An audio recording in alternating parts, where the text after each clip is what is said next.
look at the bow and arrow choke and when and why you go to the bow and arrow choke. Okay. So first of all is, I'm going to do a solo drill. This is one of the important things is, when I see people start to bridge and hip escape is, they generally kind of go, they slide to the side. If the person's on mount, I'm not creating a space to be able to move around my hips. So one of the things I want you guys to have a look at is when you're bridging, you bridge. Your leg goes straight, and now you can start to hip escape and move. So instead of just trying to move to the side, we're trying to engage our core. So we're trying to be here, our hips come up nice and high. I can back step if I want to, I can simply straighten my leg. But this allows me to go to my knee to elbow to create space, so it's hard for them to attack me. The biggest thing that I see from here is when people hip escape, they go here and they open up this valley for my partner to work into. It goes a huge hole, especially on the guard pass. Like if the girl is passing my guard again, right, so we're here. So she passed go 1, 2, 6, like hip escape, and I've opened up this valley for my partner to go to knee right or to whatever they want to with the reason. So instead of that, if she's passed my guard, I would have got here. So I'm trying to take the space away from my partner so there's minimal space. The same deal is when it goes on mount, if I'm just going to go my hip escape, like so from here, I go hip escape, I don't really create an opportunity to counter her balance or to move. So pretty much I'm going knee to elbow, and I get caught in almost the same position. I have taught the knee to elbow escape where we can pick up the leg, but we're going to show you separate options. So from here, is this. I'm going to raise my, what I'm trying to do is throw my partner's weight forward so the leg can become light. So when I bridge is I put it onto my forearm, that's like the fulcrum that her balance on. So I put her weight on the fulcrum. This makes it easier for me now to start to turn, to capture the leg because all her weight is going higher. So that was exaggerating and that was something like that from here. Feet come in, bridge your forward, grab the leg. Feed the leg through, cuff it. Squeeze my knees, right knee high, left knee low, lift my shirt up for my escape. And again, so underneath now, we're here, frame. I'm not pushing it backwards because I want my hips to raise, I'm holding it. Raise my hips, grab the leg. Turn, create space, feed the leg, catch it. Let's warm up with that, guys. Nice and cruisy, still on your own side. Make sure you're raising your hips to capture the leg. 1, 2, 3. Okay, so that was a mount. This is one of the good things and bad things about the jiu-jitsu. For me, to get the mount position, I have to attack the hip. So Adele knows which way I'm going. There's ways to play this, but for today's classes, I'm attacking Adele on my right side, her left side. She kind of knows what's coming on.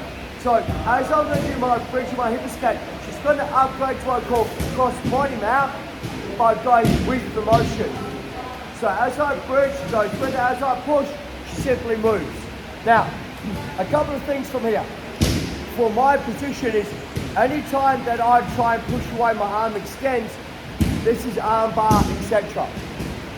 Anytime that I pull my arms in, she can push my shoulder and take me belly down. I can post, she gets access to my arms, or I can throw my leg out. So if I throw my leg out, my arms are protected and she can't take me belly down. The downfall about this is I'm still in danger. So let's have a look at that again. So we're on the mount position. We're going to be pushing off our right side or their left side. So engage, feet come up, bridge. Turn, make sure my arms stay in the zone. My partner's going to drive her belly button or her belt behind me. I'm going to put my foot out to stop it. I said to you, I don't want to do this access to my arms and things like that. So I'm going to have this. But one more time. On the right, on my right side, and Gail's left side, raise my hips, push, need the elbow escape, boom, she pushes, my foot comes out. You want your foot to be flat, not if that's gone tight, I want it to be flat. That gives me more grip. It also means that from here, if she puts pressure on my knee, there's a lot of torque on my knee. If it's here, it's harder for her to push my knee down. Just something I've worked out over the years of experience. Okay, W partner, 1, 2, 3. Okay.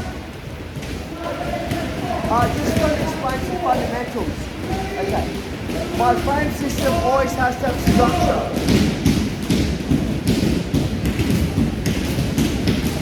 If my hand's this way, there's no structure behind it. So I always want to have structure. That way, if the L drives the way forward, my frame's going to have, I don't have to use a lot of strength. Secondly, don't grab the end of the lever, your wrist will be compromised.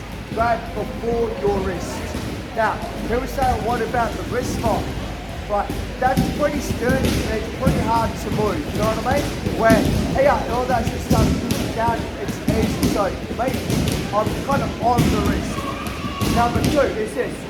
If a dowel goes to a cross collar choke, the hand that she puts in, I'm attacking on the same side. Why?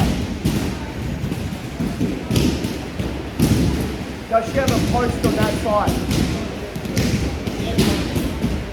Does that make sense? Okay. So, if the dowel goes collar choke with her right hand, I'm attacking her left side. If the dowel goes with her left hand, and I try this is arm bar, upgrades, etc. So it's not just me that has like a little jig or a towel. If I'm on the bottom and I want to try this, I'm like, okay, hand goes in, I'll start my hip escape. Does that make sense? Okay. So I'm going to do the right thing, bridge, and now it's going to upgrade, boom, turn, drive the hips, step, and from this, I'm trying to push her leg away to create space. The reason being is this, right now, I've got a lot of drive I can have from here. If a dowel's foot comes under my armpit, I don't have any drive and it's susceptible to arm bars. So it's in my best interest to keep her knee and foot down.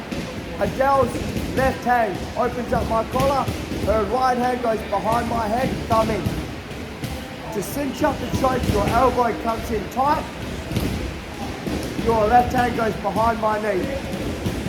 Now, all her weight is onto her right knee. So we need to sit offside into our left hip so it goes long, so that way her foot can come out, comes over. If you want to, cross your feet, try drive your foot to the ground, drive your foot to the ground, there's so many options. But I want this position to do the choke. Let's have a look at that again. So mount, I attack the hip, upgrade, from here, pushes, step, I'm trying to do the erratic dolphin, the attack from here. So I expose my neck, she gets hold of it, backstrokes. Now, my job is this, I'm trying to keep all the weight on that leg so that she can't bring it over. So what Dell's going to do from here is, her knee's going to flare as wide as she can, that way turns my weight. Foot comes over, and all I'm going to do now is treat it as a bow and arrow. Both elbows go backwards towards the ground, and complete our choke. It's a thumb grip inside the collar, and it's a chunk of the gi behind the knee. Okay, who would like to see that one more time?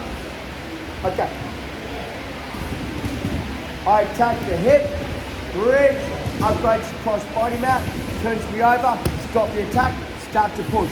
She takes advantage of the system, underneath, elbow comes in, legs come in. I'm trying to keep there so she sits offside, rolls me up, leg comes over from here. So the elbow goes to the ground, elbow goes to the ground, bow and arrow, and finish. Okay. 1, 2, 3. Look, come here guys. Okay, bow and arrow position, come in. Once the dowel has the chokes up, my general game plan is I'm trying to go right under. That's my general escape. So your main job is this elbow comes in, whoop, as deep as you can. So the beautiful thing about this is now that every time I go grab it, I have to expose my arm. but we're not letting go of this. So once you expose it, that hand goes under, think both ways. She's now going to touch her left hand onto her right elbow. Single wing or lapel half Nelson. So again, we're in the bow and arrow position from here. So I'm going to go like, no way, I'm going to defend it. You go, that's easy, you guys are hands through. Elbow comes in nice and deep. Elbow goes to ceiling, punches. And this is, I have to be fair because I'm in an arm bar position as well. So I understand the braces, she can't step over my head because I'm on her leg. Okay. So from here, bridge, up flag from here, capitalize, she goes bow and arrow. I'm like, yikes, bow and arrow, defend it, single wing, pull. I take the single wing by pushing, right? The system. Okay, so we're going to go to the single wing, and you guys can go to single wing or lapel half Nelson. You can then do the arm bar, but don't do the arm bar until you can do the single wing choke. One more time.